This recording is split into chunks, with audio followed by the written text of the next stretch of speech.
¿Qué tal? Muy buenas noches, bienvenidos a Sin Su Permiso. Estamos en horario especial de jueves por motivos del Mundial de Fútbol. Esta noche abordaremos un tema desgarrador, el impacto del plan Tolerancia Cero del gobierno de Donald Trump, que ha provocado la separación de más de 2.000 niños de sus padres. Se estima que 93 de esos niños serían salvadoreños de 0 a 17 años. El miércoles Trump dejó la medida sin efecto, aunque hay muchos niños solos en albergues. Para hablar de este tema nos acompañan Celia Medrano, directora regional de programas de Cristosal, y Rina Monti, oficial regional de la Unidad de Monitoreo del Desplazamiento Forzado de Cristosal. Cristosal es una organización que trabaja por los derechos humanos. Pero antes de saludar a nuestras invitadas, saludo a mis colegas Francesca Falconi, y me acompaña esta noche Claudia Ramírez de la prensa gráfica, ya que Ana no nos pudo acompañar. Checa, Claudia, buenas noches, bienvenidas. Buenas noches, Lorena, buenas noches a los amigos televidentes. Señoras, bienvenidas, gracias por aceptar la invitación. Un tema tremendo, un tema muy doloroso y, como decíamos al inicio, desgarrador, y que no mucha gente quiere hablar ni maneja este tema, y ha estado bastante invisibilizado. Por eso es que quisiéramos empezar con usted, Celia, para que nos dé un panorama general. Sabemos que Centroamérica, México, grandes figuras del mundo artístico, el Papa Francisco, se han pronunciado en contra de este plan del gobierno del presidente Trump. ¿Qué opinan ustedes y cómo nos lo puede describir? ¿Qué está pasando? En primer lugar, hay que describirlo como un drama humano, y es para nosotros muy importante poder estar en programas de esta naturaleza. Agradecemos el espacio porque muchas veces las personas no ven esta relación con su día a día y ven un drama que está muy lejos, cuando probablemente no nos damos cuenta o no queremos darnos cuenta de que hay 93 niños salvadoreños, incluyendo un bebé de 9 meses de edad apenas, separados de sus padres. ¿Cómo lo vemos? Es muy importante fragmentarlo en diferentes niveles, y para que podamos desarrollar la conversación con ustedes esta tarde, una de ellas es el aspecto de la responsabilidad de todos los estados en un fenómeno de migración obligada, de migración forzada. Estamos hablando en la mayoría de casos no de niños que de manera natural o porque quieran conocer otros mundos y otras experiencias salen de sus hogares para, en la mayoría de ocasiones, correr el riesgo del tránsito irregular, principalmente hacia Estados Unidos, pero también a México, a Italia, a España, a Costa Rica, a Ecuador, a Panamá, por ejemplo, sino que lo que hay son detonantes que son responsabilidad del país de origen. Es el primer punto que quisiera que nosotros pudiéramos profundizar. Es cierto, hay una situación grave de violaciones a derechos humanos, a derechos de los niños, las niñas, los adolescentes y los jóvenes que en condición migratoria están intentando llegar a Estados Unidos, buscando ellos y sus padres condiciones de vida dignas y seguras, pero hay una responsabilidad de los estados, de los gobiernos, de los países de origen. Es el primer punto que hay que destacar. Nos escandalizamos de esa situación y es correcto que nos indignemos de ver la situación que se está dando, pero hay responsabilidades nuestras en El Salvador con estos 93 niños que se encuentran en esta situación hoy por hoy. Ese es el primer punto que hay que destacar y lo podemos desarrollar. El segundo, la situación que detona la migración forzada son dos: condiciones de vida que no garantizan la dignidad, la vida plena y digna para estos niños, niñas y adolescentes. Y dos, el tema de la violencia. Es ahí donde nosotros establecemos un tercer elemento, y es la relación que logramos plantearnos entre desplazamiento interno forzado por violencia generalizada en el país. Conceptualmente ese es el término, aunque muchas veces voceros oficiales nos dicen, no, es movilidad interna, causada por violencia, terremotos, etcétera. Nosotros, haciendo uso de la normativa internacional en materia de derechos humanos y de derecho internacional humanitario, hemos planteado lo que está pasando en El Salvador es un fenómeno de violencia generalizada que está causando víctimas de violencia que se ven obligadas a desarraigarse, a huir de sus propias casas, de sus hogares, para buscar lugares seguros dentro del país. Y al no tener respuestas, ayuda, apoyo y protección desde las responsabilidades de los estados, toman la decisión de huir hacia otros países. Y eso hace que es muy importante plantear la diferencia entre un desplazado interno con un refugiado. La única diferencia que existe entre un desplazado interno y un refugiado es que el desplazado interno todavía está en condiciones de riesgo dentro de su mismo país. Pero una vez cruzando una frontera, tendría el derecho de solicitar protección internacional. Y es lo que pasa con nuestros niños, jóvenes y adolescentes. Nuestra organización ve situaciones de niñez en condición de desplazamiento interno, ellos y sus familias.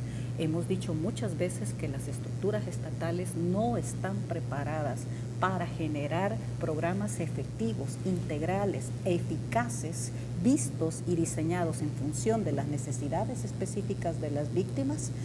Y por lo tanto, esa falta de eficacia y eficiencia de atender una situación de drama humanitario por la violencia generalizada en el país genera una violación de derechos humanos para con estos grupos vulnerables.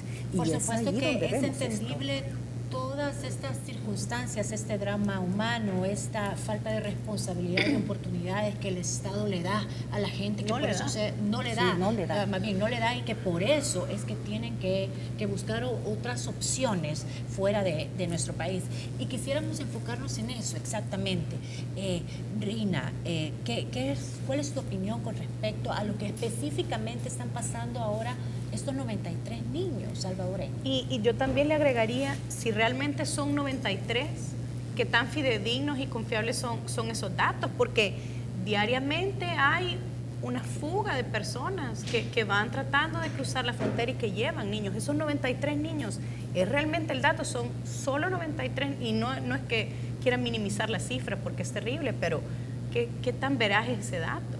¿Y qué tanto conocimiento tienen ustedes en las condiciones que están estos niños? Porque hemos visto algo increíble en las redes sociales, en algunos medios de comunicación, que te sacan a los niños enjaulados. ¿Realmente están así en esas condiciones? ¿Qué información tienen ustedes como una organización que vela por esos derechos? Pues hasta donde nosotros entendemos que es en efecto, o sea, estamos hablando de niños y niñas totalmente vulnerados, traumatizados, diría yo, totalmente aislados de la única fuente de seguridad que tenemos al inicio de nuestro desarrollo, ¿verdad? A donde la fuente, la figura de la madre o del padre, o como en algunos audios que han estado apareciendo en las redes, suplicando para ver a una tía, porque estamos hablando de gente que se encuentra en un lugar a donde no pueden hablar el idioma, están rodeados de personas desconocidas en unas circunstancias completamente anormales a las situaciones en donde normalmente se ven desenvueltos. Lo cierto es que nosotros, la información que tenemos, y creo yo que es donde nosotros principalmente Cristosal se está enfocando, es en ver cuántos niños y niñas podrían sumarse a esos 93 que están refiriendo. En efecto, probablemente sean más. Ciertamente obtener datos oficiales de parte de, bueno, casi siempre de este tipo de instancias es difícil, ¿verdad? Sin embargo, el estudio que nosotros presentamos el día de ayer contempla información del año 2016, 2017 y principios del 2010 y los primeros 3 meses del 2018. Y solamente dentro de ese periodo nosotros logramos identificar a 675 niños, niñas, adolescentes y jóvenes que están con necesidad de desplazarse internamente. Es muy probable que muchos de estos niños y niñas ya hubieran migrado.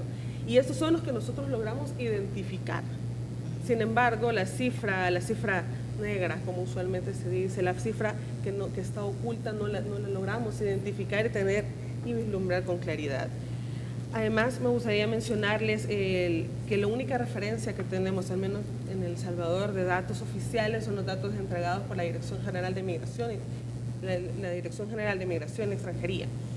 Y ellos, si bien es cierto, en el año 2017 reportan un decrecimiento importante de número de niños, niñas y adolescentes y en general de personas deportadas, sabemos perfectamente que esto no se debe a que no haya una necesidad o no se esté migrando en realidad, sino que, bueno, obedecerá a otro tipo de situaciones. Lo cierto es que al menos según el reporte nuestro, el 30% de los niños, niñas y adolescentes han migrado por inseguridad. Yo creo que en ese tema es importante que expliquemos un poco que muchos de los niños que ya migraron a Estados Unidos hicieron desplazamiento interno primero.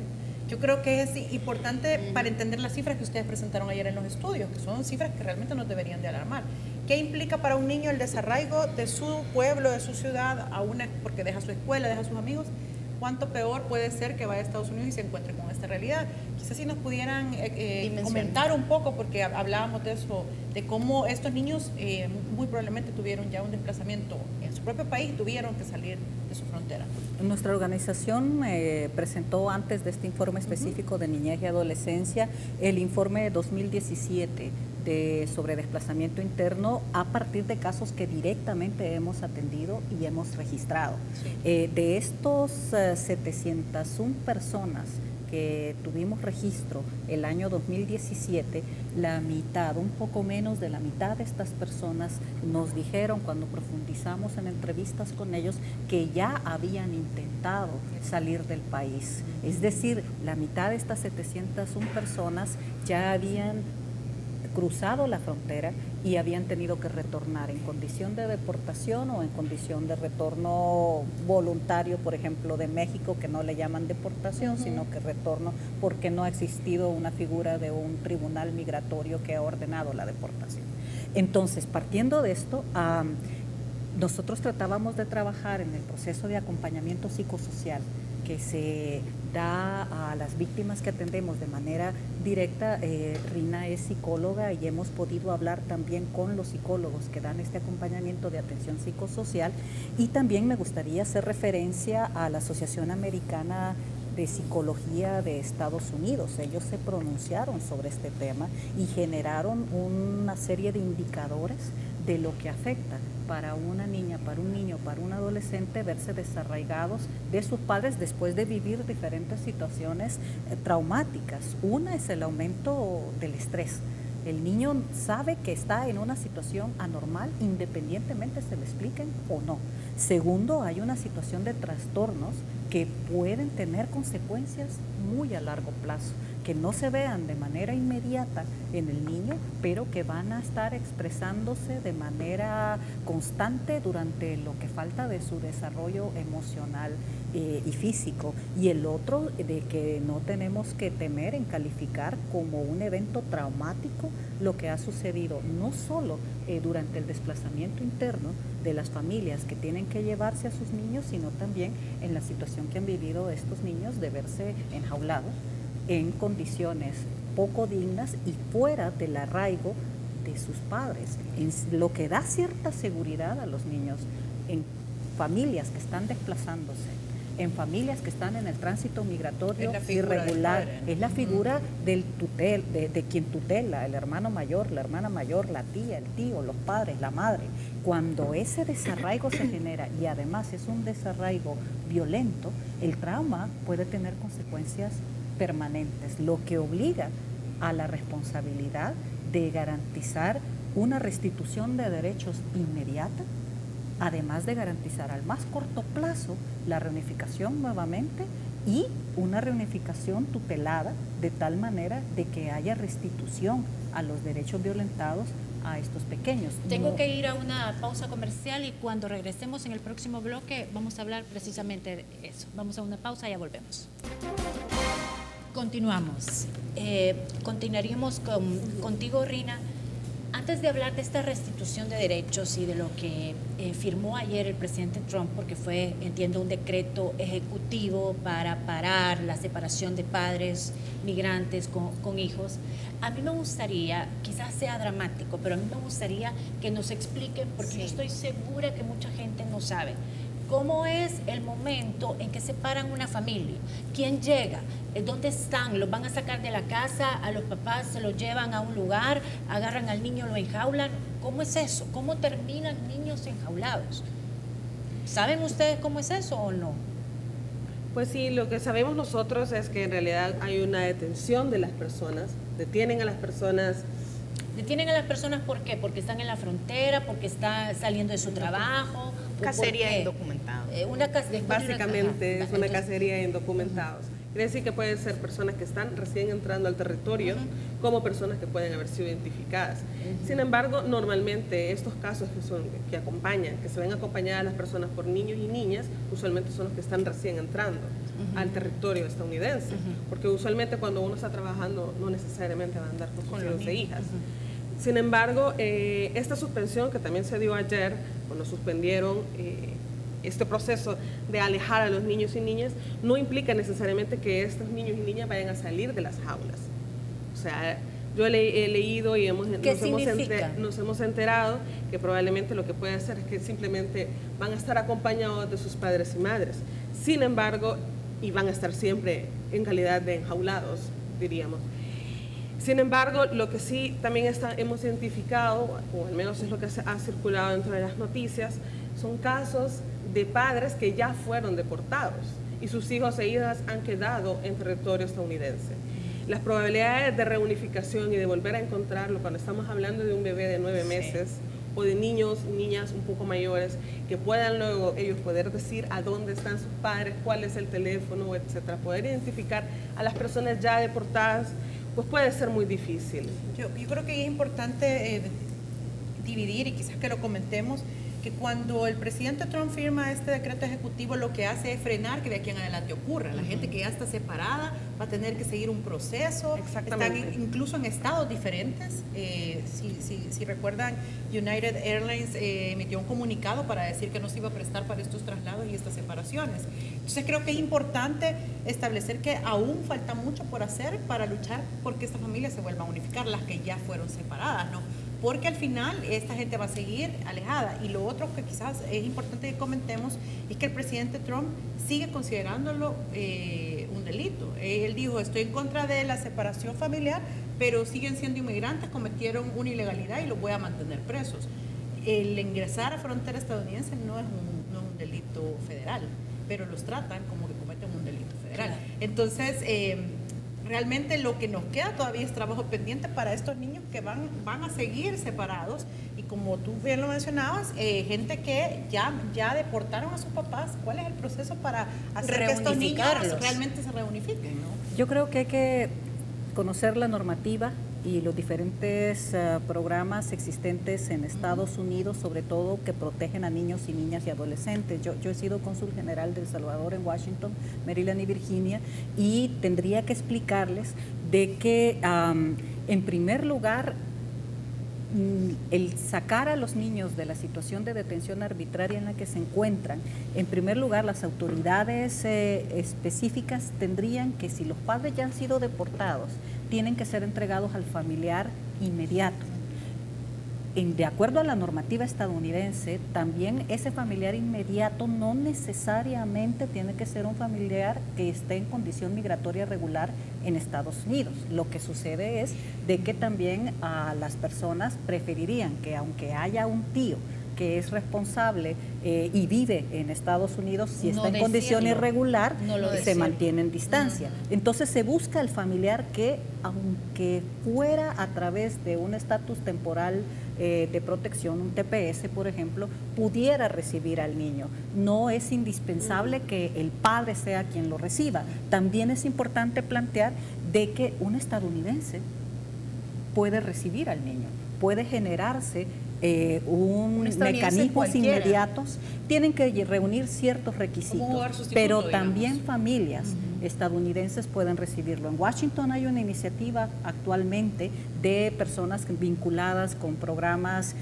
como los programas santuarios, por ejemplo, que, como ustedes saben, es sociedad civil, religiosa, etcétera, organizada para proteger y generar albergue en condiciones seguras a población migrante. Y en esa lógica hay gente que se está organizando y está diciendo claramente, reunimos los requisitos, y podemos ser familias que reciban a estos niños para que ya no estén en una condición. Si no hay un familiar inmediato que pueda recibirlos, nosotros estamos en disposición de recibir a esos niños hasta que se logre concretar la reunificación. Y eso es realmente, termina, Francesco. Este proceso se decide luego de que llevan a estos niños, a estos menores de edad, ante una corte y pasan una especie de juicio, o lo decide la autoridad migratoria, o lo decide quien administran los refugios. ¿Quién decide ese proceso de contactar a ciudadanos dispuestos, al familiar, o a perdón, ciudadanos, o a ciudadanos norteamericanos dispuestos a servir como ángeles? Depende de cada caso en particular, porque no es lo mismo hablar, por ejemplo, de un adolescente que ya fue deportado una vez y que ha cruzado la frontera de manera irregular segunda vez. Ahí sí se configura un delito, sí, por ejemplo. Entonces, aquí es muy importante ver caso por caso, es lo primero que advierto, no, evitar generalizar. Pero en principio, lo que se genera es de que estos niños, como han entrado de manera irregular, tienen procesos principalmente vinculados a autoridades migratorias. Y ojo, tiene que haber una buena defensa legal de especialistas migratorios, y casi eso? No hay. Exacto. La calidad de la defensa, porque el sistema está colapsado en Estados Unidos. Cuando hablamos de que probablemente no vamos a enfrentar deportaciones masivas, ya sea porque ya acabó el TPS, fue culminado el TPS, no prorrogado, sino que culminado el TPS, cancelado, y otros fenómenos similares a este, es muy importante plantear de que las estructuras migratorias encargadas de este tema, de tratar migratoriamente el tema específico a niños, niñas y adolescentes, están colapsados. Y también las organizaciones y los especialistas migratorios que pueden generar defensa legal de estos casos. Y eso dilata Ese es un punto muy importante, ¿no? Se alarga tremendamente. Lo que debe de prevalecer es de que el niño no esté en condición de detención arbitraria, el niño no esté privado de su libertad y esté en manos seguras en tanto se llevan los procesos. Es que es el primer punto. Ustedes tienen razón. El haber detenido la continuidad de la política de separar a los niños con sus papás no alcanza a estos 2.400 niños que ya fueron del 5 de mayo al 9 de junio detenidos, porque estamos hablando de 2.342 niños, de los cuales 93, hasta donde están los registros, son salvadoreños. Sin embargo, lo que se debe generar inmediatamente para esos niños que no los alcanza retroactivamente la recién cancelación de esta política es garantizarles su libertad inmediata, pasar a shelters y no a condiciones indignas de cárcel, y continuar procesos de reunificación inmediata si los padres han sido deportados con el familiar más cercano o con estadounidenses que estén dispuestos a recibir a los niños. ¿Sabemos si están siendo asesorados legalmente, si hay alguien que los está representando, o simplemente esos niños están ahí y si no hay nadie que los represente legalmente, ahí se van a quedar por siempre? ¿O qué va a pasar? ¿Cuál sería el futuro de ellos? Donde entendemos en este momento, o al menos lo que se ha visto, es que se les está brindando techo, alimentación y una persona que está brindando salud. Que yo sepa, los niños y niñas no tienen... Pero eso es como mantener el estatus... Lo mínimo. Que tienen. Sí, lo mínimo. O sea, es mantenerlos encarcelados a los niños. Pero legalmente, ¿cuál es el próximo paso? Sacarlos de la detención arbitraria. Pero eso, ¿quién lo va a hacer? En primer lugar, pasan a un proceso de tribunal migratorio específico. Entonces, aplicando legislación lo hace a niños. Estados Unidos. No puede ser nada Cancillería. Cancillería tiene que garantizar lo que se llama dos cosas. Desde la lógica de protección internacional, el rol de un cónsul, de una cónsul de Cancillería es garantizar el debido proceso de estos niños. Y parte del debido proceso garantizando desde acá. ¿Ustedes qué opinan? Nosotros estamos relacionados. Cristosal es una organización con base en Estados Unidos, en el estado de Vermont. Estamos relacionados con diferentes organizaciones que están trabajando este tema en dos líneas, que son las que he estado mencionando: el agilizar representación legal y hacer las conexiones necesarias para que los niños tengan la representación legal inmediata, pronta, Pero y segundo, ¿a dónde van a ser entregados para estos hacer eso? niños? Pero realmente no es que a ustedes les toca hacer eso. Lo hacen porque son una organización que se dedica a eso. Pero el Por gobierno razón no. humanitaria hay que No, hacerlo. qué bueno, y lo otra hacen es por humanidad, pero no es la responsabilidad de una ONG. Pero es la otra responsabilidad de un Estado. otra es sí, pero recuerde que Estados somos todos. Y en esa responsabilidad que tenemos como ciudadanos salvadoreños y como una organización en No, Estados perfecto, Unidos, y tenemos qué que bueno. empujar al gobierno de Estados Unidos, al gobierno de El Salvador, y tenemos que garantizar que prevalezca derechos de la Y niñez. el gobierno En de esa El lógica Salvador, vamos el gobierno de El caminando. Salvador, ¿ustedes ven que ha hecho algo? De hecho, ayer la viceministra Sí, de Relaciones sí. Exteriores dio Lorena una Magarín. conferencia, y la verdad es que bien poco alentadora, ¿no? Porque decía Sí. ella que el Exacto. gobierno de Estados Unidos no le está brindando datos oficiales al gobierno salvadoreño y que ellos no cuentan con un registro ni con ninguna comunicación directa. Yo creo que ahí lo importante y lo que deberíamos de presionar como sociedad, porque es un problema que nos compete a todos, Nos compete a todos. es propiciar que los cónsules se muevan a la frontera, que el canciller en funciones viaje lo antes posible y establezca estas comunicaciones y estas relaciones para poner a disposición de estos niños a su país, que es el Estado salvadoreño, Exacto. para que prevalezcan los derechos y que, digamos, funcionemos como los defensores que debemos de ser de estos niños. Realmente a mí la percepción que me quedó ayer después de la conferencia es que no tienes muy claro más o menos qué hacer. ¿Cuál ¿no? es la estrategia a Porque- seguir? Pero realmente, y decía ayer la viceministra que ellos calculan que hay 200 niños en detención. Entonces, a mí lo que me parece es que el escenario es muy poco alentador para estos niños en este momento y es importante por varias razones. Una es que obviamente estamos formando en estos niños un trauma que va a ser muy difícil erradicarle, que creo que es algo de lo que vamos a hablar más adelante, pero además es un tema que tiene que ver con lo que pasa en nuestra sociedad. Nosotros volvemos a ver a otro lado cuando hay desplazamientos internos. No nos preocupamos por educación inicial en niños en comunidades empobrecidas. No nos preocupamos por el reclutamiento de pandillas, que propicia también este desplazamiento. Y finalmente, cuando tenemos pandilleros que tienen comunidades totalmente acaparadas, pareciera que no los trajeron los aliens, sino los vinieron a dejar. No que nosotros somos responsables de esta desatención que termina en que estos muchachos se unan a pandillas. Entonces, creo que este es un gran ejemplo para plantearnos qué realmente qué estamos haciendo con nuestra niñez. Porque este caso, el desplazamiento hacia Estados Unidos, es quizás la visión más horrorosa que hemos tenido de lo que pasa en este país, pero eso pasa aquí e incluso en nuestras comunidades. Entonces creo que hay que hacer un gran trabajo con presionar al gobierno para que ponga manos a la obra sobre este tema, pero que además se tomen los pantalones, ¿verdad? Y vaya y pida por los derechos de estos niños que están recluidos en los centros de detención. Vamos a ir a una pausa comercial, en breve regresamos. Continuamos. Celia, hay posibilidad, porque son cosas que desconocemos, hay posibilidad que abogados o especialistas en estos temas de migración salvadoreños pudiesen ir a representar a algunos niños o desde acá defenderlos, o tiene que ser todo allá. Pueden ser abogados salvadoreños que pueden ejercer en Estados Unidos, es decir, salvadoreños Que de estén origen, autorizados. o sea, salvadoreños de nacimiento o de origen, pero que hayan estudiado en Estados Unidos y estén acreditados para ejercer. Además, en Estados Unidos el ejercicio de la abogacía está fragmentada por Estados.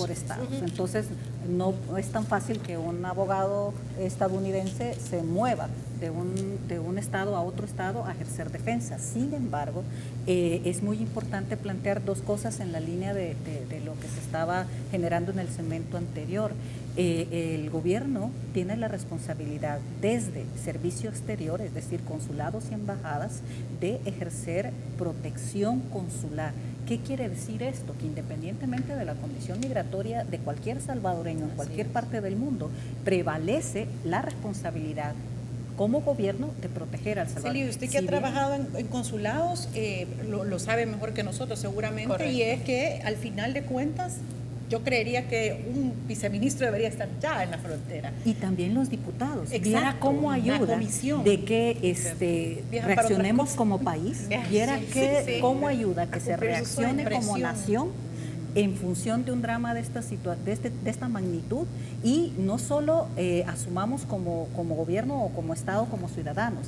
Yo creo que también desde la Asamblea Legislativa se pueden generar una serie de acciones y se puede incluso activar mecanismos internacionales de protección en derechos humanos, que si bien el gobierno de Estados Unidos se ha retirado del Consejo de Naciones Unidas de Derechos Humanos, y si bien el gobierno de los Estados Unidos no reconoce la jurisdicción de la Corte Interamericana de Derechos Humanos, cosas que debo señalar que son graves, sí puede existir la prevalencia del interés superior del niño.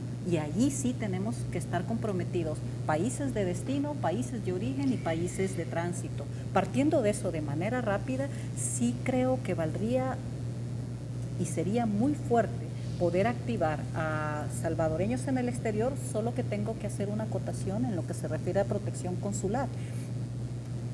Por ser funcionarios de un país en un país extranjero, la función consular no puede trascender de asuntos internos del país donde se encuentra ejerciendo, pero cuando se trata de protección internacional podemos tratar de ir un poco más allá. Yo recordaría cuando se dio la llamaré supuesta crisis de niños en el 2014, también en la frontera sur entre México y Estados Unidos, y tuvimos la oportunidad de actuar como nación, y pudo revertirse esa situación en muchos elementos.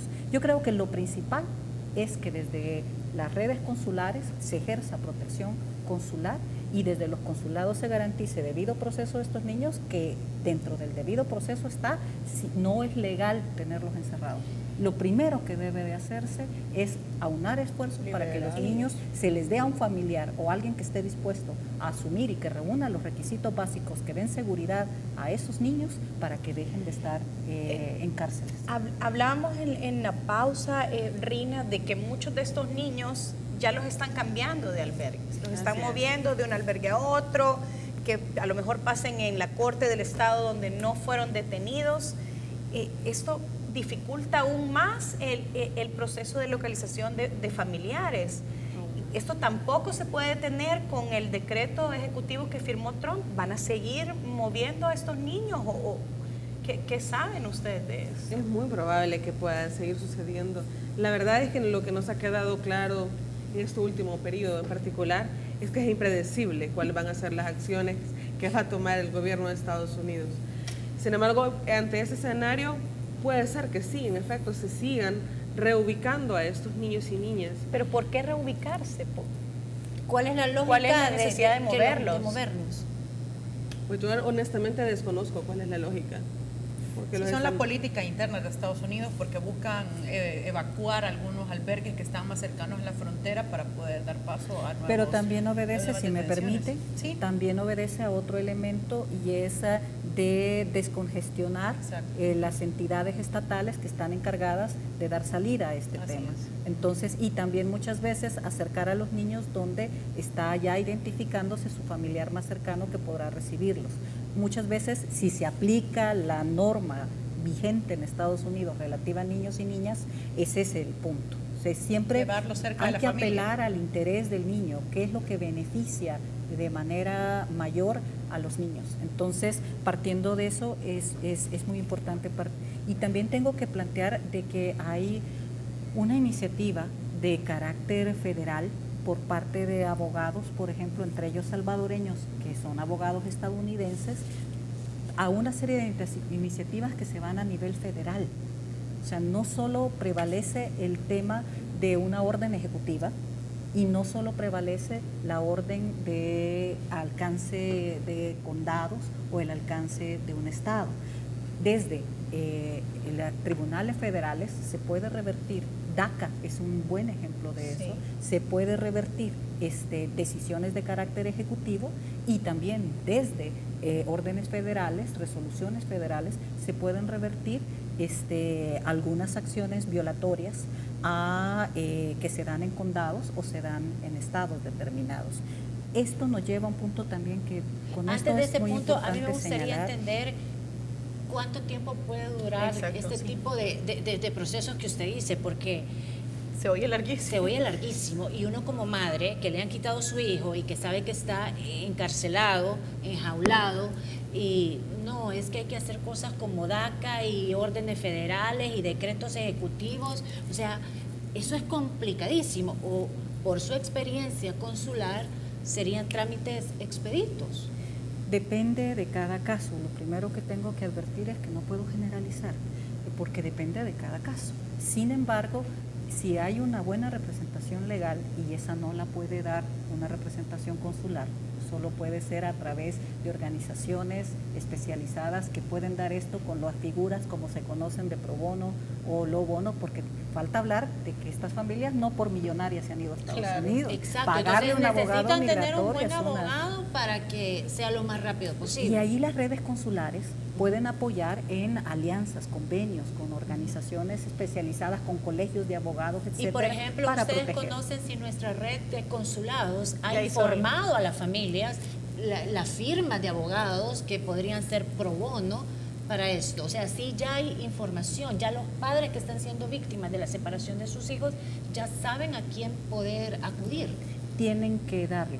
No sabría responder si ya se hizo, pero existe la Pero obligación si de ustedes no lo hacerlo. saben, que son especialistas expertos del tema, seguramente los padres tampoco lo saben. Quizás no lo han dicho. Bueno, ni porque Cancillería lo sabe. Seguramente Ni ustedes lo deberían de saber. Viceministerio salvadoreño. Bueno, yo creo que por eso el escenario es tan caótico y tan Increíble, triste, Dios mío. porque la Cancillería decía, la O sea, vicecanciller ¿por decía qué ayer no que dicen- tienen cero información. Miren, estos son los bufetes de abogados en Estados Unidos Pero que pueden ese ayudar es a mi los padres. cuestionamiento, no tenés información. Ellos reconocen que Estados Unidos no les está dando Qué información, incapacidad más que la grande. familia no tiene información, y a pesar de eso yo no veo a nadie viajando a Estados Unidos a la frontera a ponerse al frente de este problema, porque si el canciller va, bueno, usted lo debe saber, si el canciller va, mueble, se reúne con la comunidad, ve quién le puede ayudar, pide un refuerzo presupuestario para contratar a gente que les pueda ayudar ahí. Exacto. Pero realmente yo no veo ninguna acción. Creo que es un muy pésimo momento para no tener un canciller